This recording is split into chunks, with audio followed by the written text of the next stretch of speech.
I'm originally from Brooklyn, New York, and so I haven't been able to really go back in quite a while. My mom passed away about a dozen years ago. Don't have a lot of family left there, but went to high school there, Stuyvesant High School, which was in Manhattan. So I got to play subway games for a long time. And as I tell people, my educational journey has been unique, and people do not try and do what I do or do what I did. So I left high school a year early, went into a 5-year double E pre-med program. I was definitely too immature to A, not do my senior year, and maybe B, be in college so close to home. I went to what is now NYU. It was the Polytechnic Institute of New York at the time. Okay. For double E pre-med, because back then, this was in the 70s, I saw that the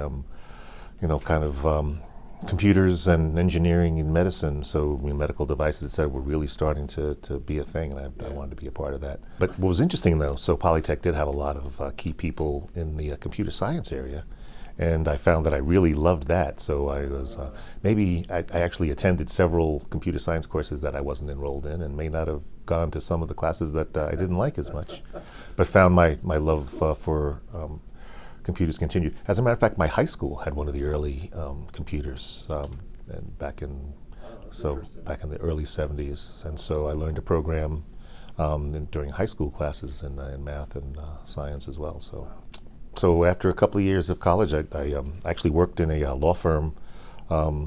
After I was like, maybe I need to step away from school for a little while. I was kind of burned out.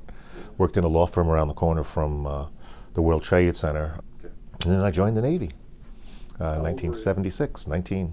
Well, I just enjoyed all the computer classes, and I was like, yep, computers are for me. I hadn't initially volunteered for submarines, but some of my instructors were submariners, and they were telling those stories, and I'm like, yeah, that sounds pretty good.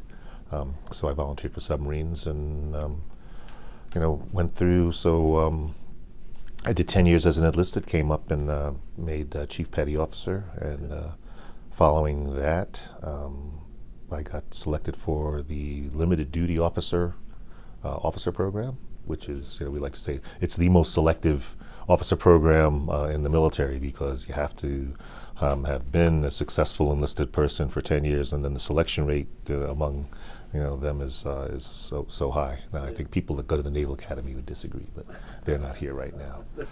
I was the Information Systems Officer. You kind of consider it like the CIO of this small Navy training command there in Pearl Harbor. Well, actually, that was the second half of my tour. I was the CEO. The first part, I ran a land-based test center, kind of similar to some of the things we do with equipment here at the lab. Then I came back and moved over to work in Washington, D.C. for my final 10 years. First in Navy Sea Systems, working on systems that would be deployed on submarines. And I moved over to the Pentagon itself on the staff of the Chief of Naval Operations. As a matter of fact, the captain who was getting ready to become an admiral, one of my bosses was a guy named Grossenbacher. As I was going through my strange educational odyssey, you make the LDO program, and there's a degree completion program that they let you have at that time. I'd gone to a number of different schools. I'd been continuing my education whenever I was on a shore duty, and I was pretty close to graduation. And someone told me, well, yeah, you could do degree completion program, and they never get enough people applying, so it's almost automatic. And I was like, oh, and the person was telling me about it. And I said, so if I read you right, if I get in a job that I hate, I can apply for this program, and pretty much they'll send me away. He goes, yeah. But I never was in a job that I hated. But I knew that I was going to be retiring, at the 2021 year point. Yeah. And so I was like, gee, I'm going to need to finish my degree. So I don't know if you remember the things called CLEP tests, the college level exam. So I took a history class to finish my last 6 credits for my bachelor's degree from the State University in New York. And then following, when I retired, I went to go work at the National Reconnaissance Organization when it was still covert, which was a fun thing of its own. And and then worked on my master's degree while I was working there, and got my master's in IT with a cyber concentration from George Mason University. Okay. So I moved over as associate vice president, and later became a vice president at SAIC, doing a lot of Y2K type work. Gotcha. And I had a lot of, I think I had 13 different agencies, including the FAA, the Executive Office of the President, Treasury, Secret Service. So like I said, I worked 9 years for a company called SRI International, doing kind of cyber R&D with DHS. And got a call from someone doing a search for an a search for something, right? And they were describing the job, and I actually, recruiter, headhunter, yeah. And as I was listening to it, had a 2-hour phone call, the phone the first day. Never said what the customer was, and I was thinking, okay, I'm living in Virginia. This is one of these companies out there, and I wonder if I'd move. And then so a lady called back, left a note, said, hey, you made it through the first round. Can we schedule another phone call? So we had another 2-hour phone call, and about an hour into that call, she said, well, I can tell you now that the customer is the Idaho National Lab. And I literally laughed out loud. I said, oh, come on. They don't want me in Idaho. And I was going to come in and have a nice interview. And on the way in, I saw Mark Collarbar, HR director. I said, so Mark, who's this job really for? Who's the internal candidate? He goes, actually, no, it's wide open, and you probably have a pretty good chance. I was like, oh, gee. And so I had to kind of shift my attitude, going into the interview as to like, wow, I could really get this job.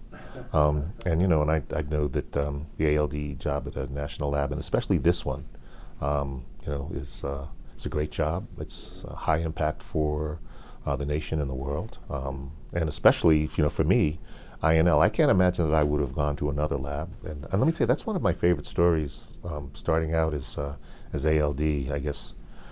After I was in the job, and it might have been the winter, but Jake Fryer, who had been the division director for Defense System and a former tanker himself, brought me out to an assembly that they had there at SMC, and they had a special visitor, a former, actually he was still an Army sergeant, but someone on a tank crew, and he went and told the folks about particular deployment in Afghanistan, Desert Storm at the time.